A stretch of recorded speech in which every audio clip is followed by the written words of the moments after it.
ప్రేక్షకులకు నమస్కారం అండి. పెన్ను, కాగితం తీసుకున్నారు కదా! మంచి బుక్కు తీసుకోండి. జాగ్రత్తగా రాసుకోండి దీన్ని.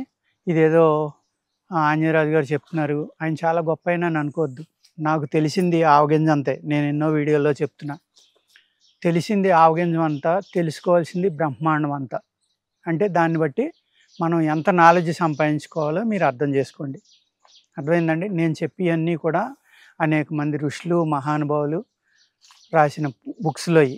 భావప్రకాష్ కానివ్వండి, లేకపోతే చరక సంహిత అనండి, సుశ్రుత సంహిత అనండి, వస్తుగుణ దీపిక అనండి, లేకపోతే సకల వస్తుగుణ ప్రకాశిక అనండి, ఇలాగ అనేక రకాల పుస్తకాలన్నమాట. కొన్ని వందల పుస్తకాలున్నాయి. ఆ బుక్స్ అన్నీ చదివి, చదివి, చదివి ఆ మహానుభావులు ఏదైతే చెప్పారో అందులో కొన్ని కొన్ని మాత్రమే నేను తెలుసుకున్న కొద్ది నాలెడ్జ్‌నే మీ అందరికీ పంచిపెడుతున్నాను. మనం ఈ ప్రకృతి అనేది వాడుకోవడం వల్ల మనకి అనేక రకాల ఉపయోగాలు ఉంటాయండి. ఈ ప్రకృతిలో ఒక అద్భుతమైన భగవంతుడు మనకిచ్చిన వృక్షం అర్జున వృక్షం. దీన్నే తెల్లమద్ది అంటారండి. ఇందులో 2 రకాలు ఉంటాయండి. నల్లమద్ది, తెల్లమద్ది. నేను ఒకప్పుడు నర్సీపట్నం దగ్గర ఒక ఫారెస్ట్‌కి వెళ్ళానండి. అక్కడ ఎంత పెద్ద చెట్టు ఉందంటే నల్లమద్ది అనేది ఒక 5, 6 మంది కలిసి ఇలా పట్టుకుంటే కానీ లొంగదు. నేను అప్పట్లో ఈ వాల్యూ తెలీదు కదా! ఈ 100 చెట్లు కనుక మనం కోసి కలపగా చేసి అమ్మితే ఈ పొలం డబ్బులు వచ్చేస్తాయని లెక్కలేసాను నేను. అర్థమైంది కదండి! ఇవాళైతే అలాంటి చెట్టుని తీయాలంటే నా ప్రాణం పోయినట్టు అనుకుంటాను. అర్థమైంది కదండి! అంత వృక్షంలంటే ఎప్పుడైతే ఆయుర్వేదం గురించి నేర్చుకున్నామో ప్రతి చెట్టు యొక్క విలువ మనకు తెలిసింది. తెలవడం వల్ల ఏంటి ఇప్పుడు ప్రతి చెట్టులోని ఒక భగవంతుడిని గానీ, ఒక అమృతాన్ని గానీ, ఒక అద్భుతాన్ని గానీ, ఆ చెట్టులో ప్రాణాన్ని మనం చూడగలుగుతున్నాం. ఆ ప్రాణం ఆ చెట్టులో గానీ, ఆ మొక్కలో ఉన్న ప్రాణమే మన ప్రాణాన్ని కాపాడే మూలికా లక్షణం అండి. అందుకే ఆయుర్వేదంలో మేము ఒక మొక్కను తీయాలనుకోండి, ముందర దానికి దండం పెట్టుకుంటాం. ఏమని? భగవంతుడు నిన్ను మా కోసం పుట్టించాడు కాబట్టి, మాకు ఆరోగ్యం కలిగించడానికి కూడా నీలో గుణాలున్నాయి కాబట్టి, దయచేసి నిన్ను చంపేసి మేము వాడుకుంటున్నామని కోపగించొద్దు మా మీద. మాకు సహకరించు అని దండం పెట్టుకుని మీరు ఆ మూలికని కలెక్ట్ చేసుకోవాలండి. అది కూడా చిన్న మొక్కలనుకోండి, శనివారం వెళ్ళి నీళ్లు పోసేట్లకి అదే మాట మాట్లాడి దండం పెట్టుకుని ఆదివారం వెళ్ళి తీశారనుకోండి, ఈ నీళ్లు పోయటం వల్ల ఏమవుతుందంటే శనివారం రోజున ఆ మట్టి అంతా తడుస్తుంది కదండి, ఆ రోజంతా ఆ మట్టిలో ఉన్న శక్తులన్నీ కూడా ఆ వేళ్ళు తీసుకుని ఆ ప్లాంట్‌కి ఇస్తాయి. అదేవిధంగా ఆదివారం నాడే మనం ఆ హెర్బ్‌ని ఎందుకు తీస్తున్నాం అంటే, సండే రోజున యూనివర్సల్ మ్యాగ్నెటిక్ ఫీల్డ్స్ కానీ, కాస్మిక్ ఎనర్జీ కానీ అద్భుతంగా భూమి మీదకి ప్రసరిస్తూ ఉంటుందండి. ఆ ఎనర్జీ ప్రసరించే టైంలో ఈ మొక్కలన్నీ కూడా వాటిని అబ్జర్వ్ చేసుకుని 100% మెడిసినల్ వాల్యూస్ అనేవి ఆ మూలికలో ఉంటాయండి. అందుకోసమే తప్పనిసరిగా ఆదివారం కానీ, అదేవిధంగా పుష్యమి ఆదివారం వస్తే ఇంకా దాన్ని కొట్టేది లేదండి. సంవత్సరానికి 1 నుంచి 3 గానీ, 2 గానీ, 4 గానీ వస్తూ ఉంటాయి. 4 అనేది చాలా రేర్ అనమాట. 2 వస్తేనే చాలా గొప్ప సంవత్సరంలో పుష్యమి, ఆదివారం అనేవి. అలాగే స్వాతి బుధవారం అండి. ఇలా రకరకాల నక్షత్రాలు ఉంటాయి. కొన్ని అమావాస్యకి తీయాలి, కొన్ని పౌర్ణమికి తీయాలి, కొన్ని ఉత్తర వైపు వేరే తీయమంటాడు, కొన్ని తూర్పు వైపు వేరే తీయమంటారు. అలాగే కొన్ని మూలికలు వెలుగు రాకముందరే చీకటితోటే తీసుకోమంటారు. అలాగే కొన్ని మూలికల్ని దిగంబరంగా అంటే మీరు నవ్వచ్చు ఇయన్నీని. అంటే ఎటువంటి వస్త్రాలు బాడీ మీద లేకుండా వెళ్ళి దానికి దండం పెట్టుకొని తీసే మూలికలు కూడా కొన్ని ఉంటాయండి. ఇయన్నీ చెప్తే ఆహా! ఇన్ని రకాలా అనుకుంటారు. చాలా విచిత్రాలుంటాయి హెర్బ్స్‌లో. ఇయన్నీ మనం ఫాలో అయ్యి తీసి, ఆ తీసిన హెర్బ్‌ని శుద్ధి చేసిన తర్వాత వాడుకుంటేనే మనకి ఆ ఫలితం అనేది 100% వస్తుందండి. అలాగే ఈ తెల్లమద్ది గురించి నేను చెప్తున్నాను కదండీ ఇప్పుడు. ఇందులో నేను గత వీడియోలో దీని లక్షణాలు అనేక రకాలు చెప్పాను. ఇప్పుడు ఒక 2, 3 రకాలు చెప్పుకుందామండి. బీపీ తగ్గాలంటే మీకు దీని యొక్క బార్కుని తీసుకోండి. అర్థమైందండి?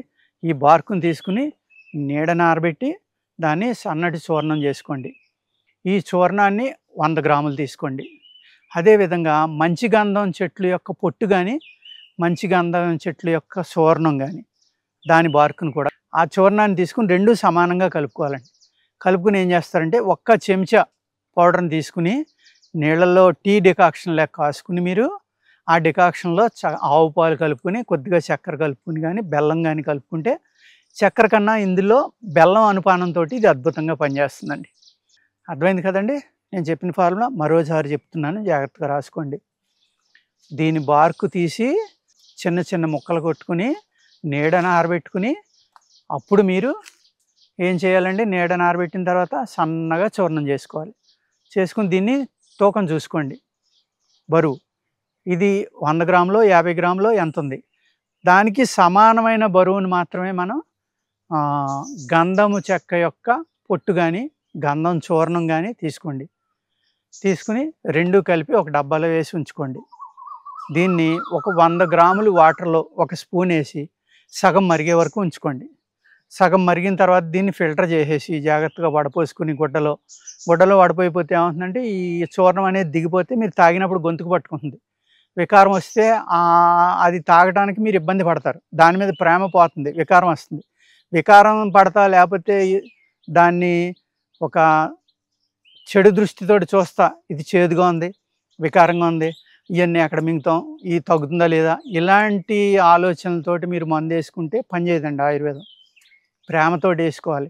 వేసుకునేటప్పుడు ధన్వంతరి మంత్రం చదివి ధన్వంతరికి దండం పెట్టుకుని ఆ ప్లాంట్కి దండం పెట్టుకుని, నీలో ప్రాణం ఉంది, నీ ప్రాణమే నన్ను కాపాడుతుంది, నీలో శక్తి ఉంది, ఆ శక్తే నాకు ఇవ్వాలి, ఇచ్చి నా జబ్బును తగ్గించని దండం పెట్టుకుంటే ఒక అద్భుతం అనేది ఆయుర్వేదంలో జరుగుతుందండి.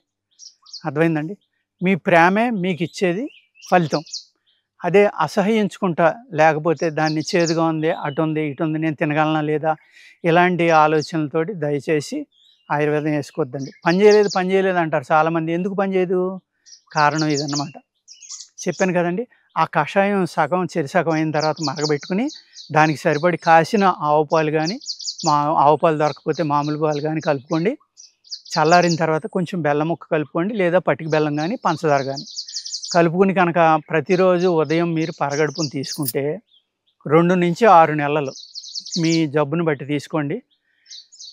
హృదయానికి అంటే ఆయుర్వేద శాస్త్రంలో గుండె మీద పనిచేసే వృక్షాల్లో నెంబర్ 1 కింద మద్ది వస్తుందండి. దీని తర్వాతే తిప్పతీగ, రక్తశుద్ధి కానీ ఇంకోటి కానీ. ఒక అద్భుతమైన మూలిక అండి ఇది. రక్తశుద్ధి కూడా ఎంత గొప్పగా అవుతుందంటే మీకు ఎప్పుడైతే రక్తశుద్ధి అయిందో, మీ రక్తం చిక్కబట్టం మానేసి పలచబడ్డందో, మీరు ఈ రక్తం పలచబడ్డానికి వేసుకునే మందులు కానీ లేకపోతే ఇంకోటి కానీ ఇవన్నీ అవసరం ఉండదు. ఎప్పుడు మీ రక్తం ఆరోగ్యంగా ఉందో గుండె ఆరోగ్యంగా ఉంది, గుండె ఆరోగ్యంగా ఉంటే మీరు ఆరోగ్యంగా ఉంటారు. అర్థమైంది కదండి? ఇవాళ గుండె వ్యాధులు విపరీతంగా పెరిగిపోయినాయి. ఎందుకు అంటే అందరి బాడీలో పీహెచ్ లెవెల్స్ పెరిగిపోయినాయి అండి. పీహెచ్ లెవెల్ పెరిగిపోయి ఎస్టిక్ నేచర్లోనే ఉంటుంది బాడీ, ఆల్కలీన్లోకి వెళ్ళట్లేదు. అప్పుడు ఏమవుతుంది? రక్తం చిక్కబడిపోతుంది. రక్తం చిక్కబడిపోవడం వల్ల 10 ఏళ్ళోళ్ళకి హార్ట్ అటాక్ వస్తుంది, 18 ఏళ్ళోళ్ళకి వస్తుంది, 30 ఏళ్ళోళ్ళకి వస్తుంది, 80 ఏళ్ళోళ్ళకి వస్తుంది. ఇదివరకు పూర్వం హార్ట్ అటాక్ వస్తే చనిపోయేవారు కాదండి, హాస్పిటల్కి వెళ్ళేవారు, స్టంటో ఆపరేషనో బైపాసో ఇంకోటో ఏదో ఒకటి వేసేవారు. ఇప్పుడు టైం ఇవ్వకుండా ఏం చేస్తుంది, వచ్చిన వాళ్ళు వెంటనే అక్కడే కొలాప్స్ అయిపోతున్నారు. కారణం ఏంటండి? నేనైతే నా ఆయుర్వేద పరిజ్ఞానంతో ఆలోచించేది, ఈ కరోనా అనేది అందరినీ టచ్ చేసి వెళ్ళిపోతుందని డౌట్ అండి నాకు. కరోనా ఊపిరితిత్తులకు వచ్చేది కాబట్టి ఊపిరితిత్తులకు వచ్చిన ప్రాబ్లం వల్ల రక్తం చిక్కబడిపోతుందండి ఆక్సిజన్ సరిపోనప్పుడు. అర్థమైంది కదండి? అది నెక్స్ట్ వీడియోలో మాట్లాడుకుందాం. ఆ విధంగా మీరు దీన్ని చెక్కను కానీ, మీకు గంధం చూర్ణం దొరకలేదు, మీకు గంధం చెక్క కొనలేదు, కాస్ట్ అది, దీన్ని ఒక్కటే నేను చెప్పిన విధంగా వాడుకోండి. గంధం కలపక్కల్లా. ఏం చేయాలి? ఓన్లీ మద్ది చెక్క చూర్ణాన్నే తీసుకుని మీరు ఒక చెంచా ఒక 100 ml వాటర్లో వేసుకుని సగం మరికే వరకు సన్నని మంట మీద కషాయం కాసుకుని గుడ్డతోటి వడపేసుకుని బాగా పిండేయండి. ఆ కషాయంలోనే మీరు బెల్లం కానీ కొద్దిగా చక్కెర కానీ పటిక బెల్లం పొడి ఏది కలుపుకున్నా కానీ, ఈ మూడాటిలో బెల్లమే ప్రశస్తమైందండి. బెల్లం కొద్దిగా కలుపుకుంటే షుగర్ వాళ్ళకి కూడా ఇబ్బంది ఉండదు. ఆ విధంగా కనుక మీరు తీసుకుంటే కనుక గుండె జబ్బుల్ని తగ్గించడానికి ఒక మిరాకిల్ హెర్బ్ అండి ఇది. ఏది? తెల్లమద్ది అనేది. ఇది దానికి ఒక్కదానికే కాదండి, ఆ గంధం చెక్క చూర్ణంలో మీరు కలిపి తీసుకోవడం వల్ల గంధం చాలా చలవండి. అర్థమైంది కదండి?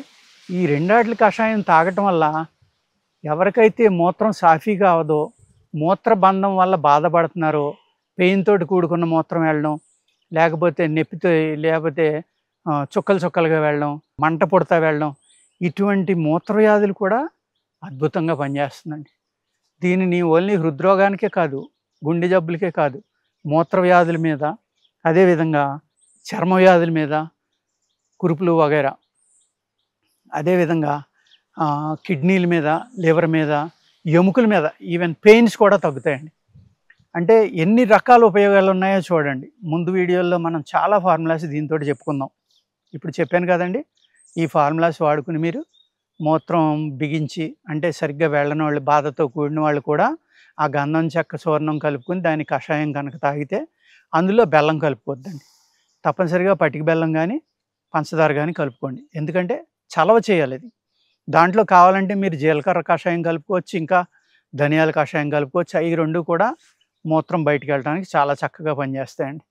ఈ రకంగా కనుక మీరు కషాయం గానీ, పాలతోటి గానీ, నీళ్ళతోటి గానీ పెట్టుకొని తాగితే మీ గుండె వ్యాధులు, రక్తం చెడిపోవటం వల్ల వచ్చే వ్యాధులు ఇయన్నీ కూడా తగ్గి మీ చర్మానికి అద్భుతమైన కాంతొచ్చి రిజువనేట్ అవుతుందండి మీ స్కిన్ కూడా. అర్థమైంది కదండీ! అంత చక్కగా అర్జున వృక్షం అనేది మనకు పనిచేస్తుంది. నమస్కారం అండి.